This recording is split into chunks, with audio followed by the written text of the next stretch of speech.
Across the country, families are mourning the loss of loved ones due to overdose from fentanyl-laced drugs. Now, politicians are stepping in to legalize a once illegal method of testing for the presence of fentanyl. Take the strip out,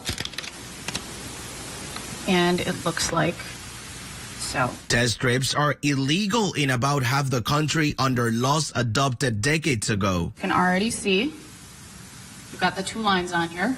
They're faint, but as you wait a little bit more time, they will get a little bit darker. It shows the presence of fentanyl in drugs by indicating a negative or positive result. These strips are really what's going to tell you what you're taking and if it's safe. Katie Schumacher from Milwaukee, Wisconsin, says her brother died from a pill that had fentanyl. I absolutely think if these test strips were not just available, but widely available, he could still be here today. Fentanyl is a synthetic opioid that is up to 100 times stronger than morphine. According to the CDC, synthetic opioids, including fentanyl, were involved in about 2/3 of U.S. drug overdose deaths last year. Some bars have begun to provide customers with tools to see if their drugs are laced with the extremely powerful substance. In Cincinnati, Ohio, bar owner Jeremy Moore says his establishment is stocked with fentanyl test strips. He also has Narcan, a prescription drug used to treat overdoses. You know, bars and restaurants,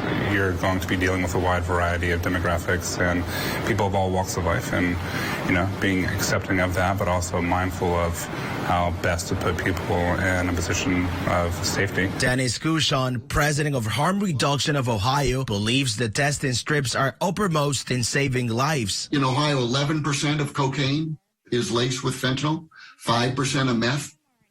So most isn't, but what is in there is killing a lot of people. Governors in New Mexico and Wisconsin this year signed bills allowing test strips in those states. Tennessee and Alabama recently passed similar legislation. In Georgia, a bill is still waiting for the governor's approval. There, public health officials are saying fentanyl-related deaths jumped right after the start of the COVID-19 pandemic, doubling from May 1st, 2020 to April 30th, 2021, compared to the same span in 2019 and 2020. Chance.